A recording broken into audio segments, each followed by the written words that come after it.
And, that's why, 50 caliber kind of went away, just because I didn't want to seem like a wannabe Bullet Club member, because I was involved with New Japan for a while. So Yeah.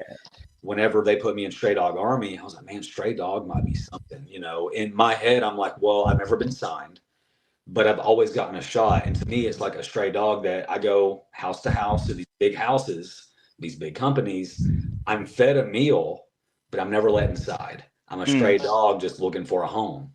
And I was like, this actually kind of resonates personally. Let's run with that. So that's why I went with this. And I was like, well, maybe I can make this like, if I believe in it personally, maybe they will too.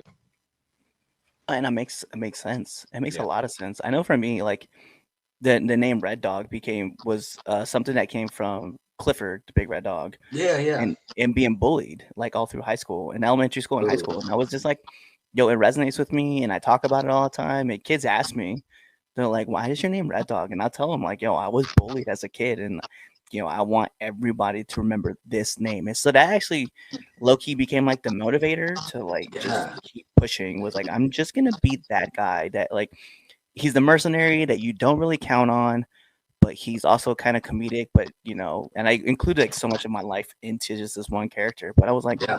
the crowd resonates with him because like I don't know, maybe I just because I act like one, like I don't want to say it that way, but I act like one of them. I just like I'm happy to be there, and I'm always like in the corner.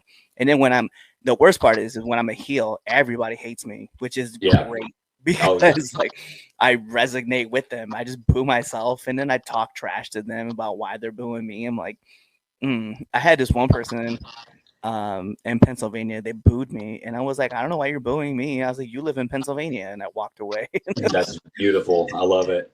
And I like, a lot of kids and just people in general can relate to being bullied too. And if you can have your persona that relates to people, I think that's a lost art as well.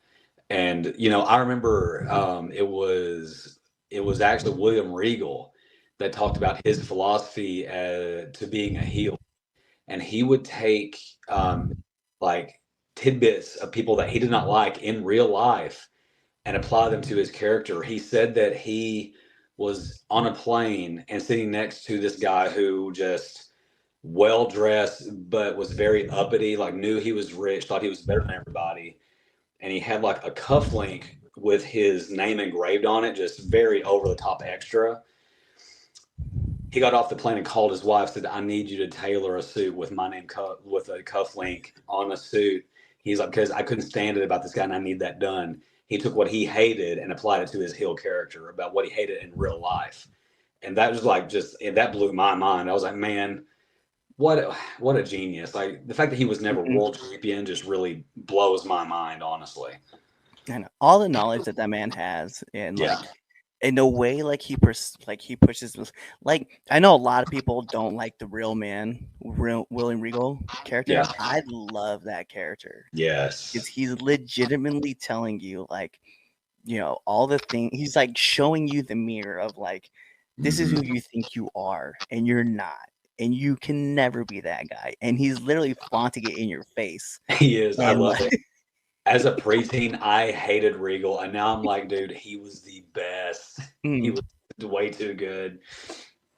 well, even now, like his character, whenever like when he was with BCC, in AEW, or even now, like the Yeah, brass knucks and stuff like that, and like he's always like, the one thing about William Regal that keeps him consistent is that his character is a pompous asshole. Like he just yeah. is, even though he knows. Like you cheer for him because you're like, yo, we love Regal. He's so cool. He never changed. He's Uh, still a pompous asshole. absolutely. He's just Yeah, telling you who he is.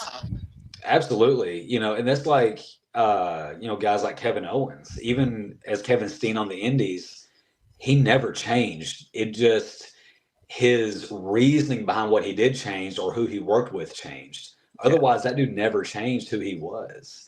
And I think like that's a lost art too, is like you have all these guys, which I've been guilty of going to like maybe in Dallas I'm a good guy, and then maybe like down in Houston I'm bad and I'm a totally different person. But like guys like that can just keep the same persona and just change their mindset on why they're doing what they're doing.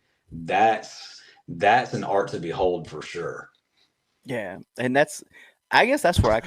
What's up? It is your friendly neighborhood Red Dog, and thank you for checking out this episode of the 3 Count Podcast. Whether that was Chaz friends, Red Dog friends, Damien friends, the Films Lounge, now into the ring, now entering 201, or now returning to the ring, all those good episodes. You should really be liking, commenting, and even sharing this with your friends, family, whoever it may be. But what you all should be doing is checking us out on all of our social media platforms at 3 Count Pod, whether that's on IG, Twitch, you can check us out on Threads, whatever it may be. And if you go check us out on X, it is 3count_pod. Check us out on YouTube, as well as Facebook, on Rumble, on Apple Music, on Spotify, all those fun things. Tell your mom about us, your dad about us, your aunties, your uncles, your brothers, your sisters, your cousins, and your best friends and your enemies, because we love haters too. Do all that stuff. And then, last but not least, buy our merch on foryourwear.com or prowrestlingtees.com. Kawaii.